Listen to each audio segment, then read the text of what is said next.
आपने कहा ना कि समाज के सभी तबके के लोगों को आपने बुलाया, चर्चा में शामिल की।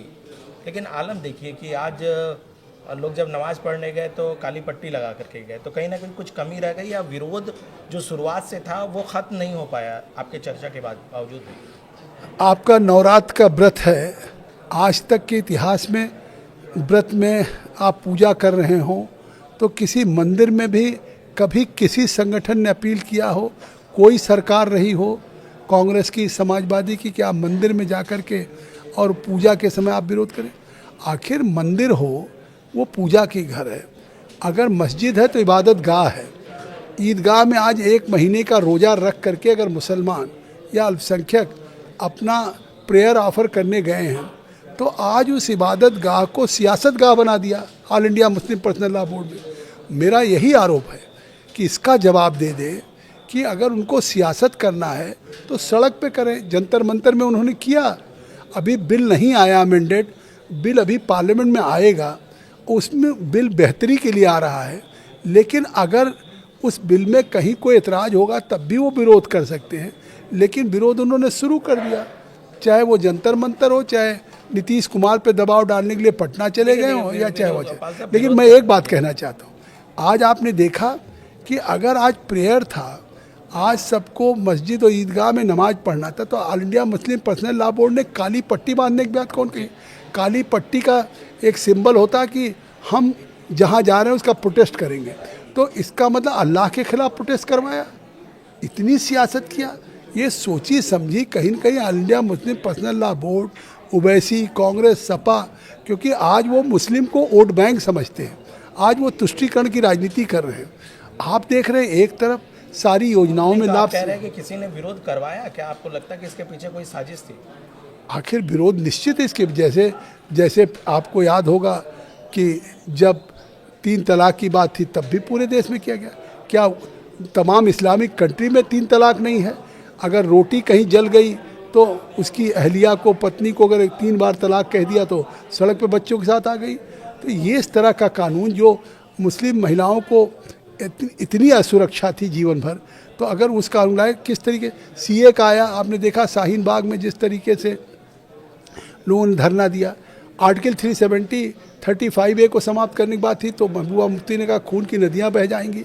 तो ये कहीं ना कहीं हर इशू पे जिस तरीके की एक चाहे साजिश, मैं तो कहता हूँ कि आखिर क्या बदअमनी फैलाने की कोशिश थी? क्यों सैफुल्ला जो हमारे all India Muslim personal law board के अध्यक्ष है, वो क्यों गुमराह कर रहे हैं देश को, क्यों झूठ बोल रहे हैं कि मस्जिद आपकी चली जाएगी? यही सवाल मेरा था कि लोग अब कह रहे हैं कि मस्जिद है, ईदगाह है, वो इस कानून के आने के बाद चली जाएगी।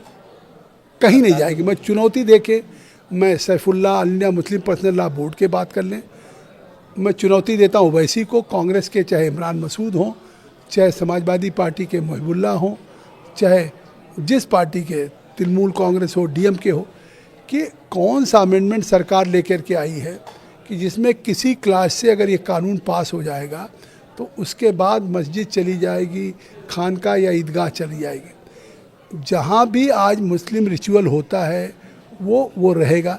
ये लोगों को गुमराह किया जा रहा है। सरकार कब्जा नहीं कर लेगी, ऐसे भी लोग कहने लगे आजकल। नहीं, क्यों सरकार कब्जा करे? किरण रिजिजू जी सरकार में हैं, इस विभाग के मंत्री, उन्होंने साफ किया कि कौन ले लेगा मस्जिद और कब्रिस्तान। तो जब गवर्नमेंट की तरफ से बयान आ गया, मंत्री जी की तरफ से आ गया, और फिर भी लोग कहे जा रहे हैं। ओवैसी साहब तो अभी 2 दिन पहले कह रहे थे ये हमारे ऊपर हमला है, ये हमारे मस्जिदों पे गोलियां चलाई जा रही, हमारे ईमान पे, सरिया पे हमला, गोली चलाई जा रही। क्यों है? आखिर वक्फ बोर्ड क्या कोई सरिया या कोई मजहबी कोई संस्था है? ये तो एक स्टैचुरी बॉडी है जो वक्फ की प्रॉपर्टी का रख रखाव एडमिनिस्ट्रेशन करता है। तो वक्फ बोर्ड में ठीक से रख रखाव हो, वक्फ की प्रॉपर्टी को लोग खुर्द बुर्द न करें, उसका लाभ सबको मिल सके। अगर इस पे सरकार कदम उठा रही है कि अब वक्फ का एक्ट पास होने के बाद हर वक्फ की प्रॉपर्टी को 6 महीने में रजिस्ट्रेशन कराएंगे, भारत सरकार के अल्पसंख्यक मंत्रालय पे, वामसी पोर्टल पे उसको डालेंगे, जिससे कि ये डिस्प्यूट तो ख़त्म हो जाए। आप देख रहे केरला की सैकड़ों साल पुरानी एक चर्च थी, उसको वक्फ कर दिया। अभी कर्नाटका में कांग्रेस की सरकार है, जिलों में वहाँ के जमीर मंत्री हैं, अल्पसंख्यक मंत्री, उन्होंने कहना शुरू कर दिया किसानों की जो सैकड़ों साल की कि ये वक्फ की ज़मीन है, और आप पूरे कर्नाटका में किसान आंदोलित हो गया, फिर चीफ सेक्रेटरी ने अपना उसको वापस लिया ऑर्डर को। तो आप नई पार्लियामेंट को कह देंगे कि वक्फ है, ईडन गार्डन को कह देंगे वक्फ है।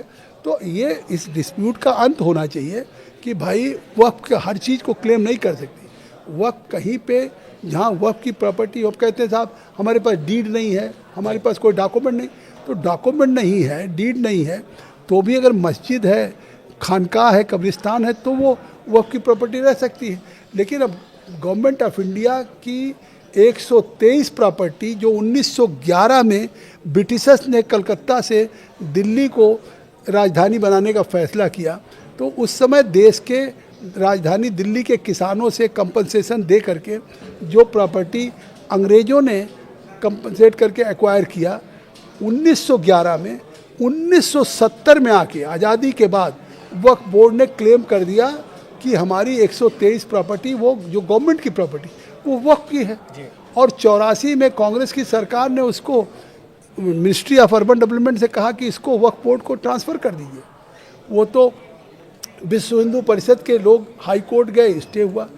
फिर 2014 में जब चुनाव के पहले, दोनों चुनाव के पहले हुआ, चुनाव के पहले फिर कहा गया कैबिनेट से अप्रूव करके कि ये 123 प्रॉपर्टी को वक्फ को दे दिया जाए। मान लीजिए जो प्रॉपर्टी है वक्फ की प्रॉपर्टी, अगर वो सरकार लेती है तो क्या, अगर वो वैलिड है तो वो अपील कर सकते हैं? कोई ऐसा अधिकार आप अभी तक वक्फ की प्रॉपर्टी में कोई एग्रीव्ड है, चाहे आप एग्रीव्ड हो, चाहे हम हो, चाहे वो हो, तो ट्रिब्यूनल का ही फैसला फाइनल था।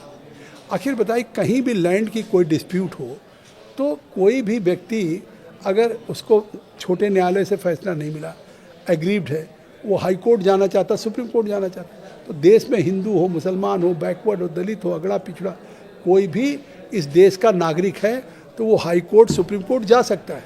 तो वक्फ की प्रॉपर्टी में कोई एग्रीव्ड है और वो उसके बाद उसकी प्रॉपर्टी और वक्फ कह रहा हमारी है, तो वो हाई कोर्ट, सुप्रीम कोर्ट क्यों नहीं जाना चाहिए? तो इसमें अमेंडमेंट में है कि भाई ट्रिब्यूनल ने कोई फैसला किया तो उसकी अपील हाई कोर्ट में हो सकती है, सुप्रीम कोर्ट। तो ये कौन सी सरकार अपने हाथ में अख्तियार ले रही? अगर न्यायपालिका पे भरोसा है, हमारे आपके बीच में डिस्प्यूट है वक्फ की लेकर, या गवर्नमेंट की और वक्फ की प्रॉपर्टी के बीच में डिस्प्यूट है, तो अगर गवर्नमेंट जाना चाहे या आप जाना चाहें तो अपील का अधिकार अगर इस अमेंडमेंट से दिया जा रहा है, तो ये तो और कानून उसको मिलने जा रहा है, न्याय मिलेगा हाई कोर्ट में, सुप्रीम कोर्ट में।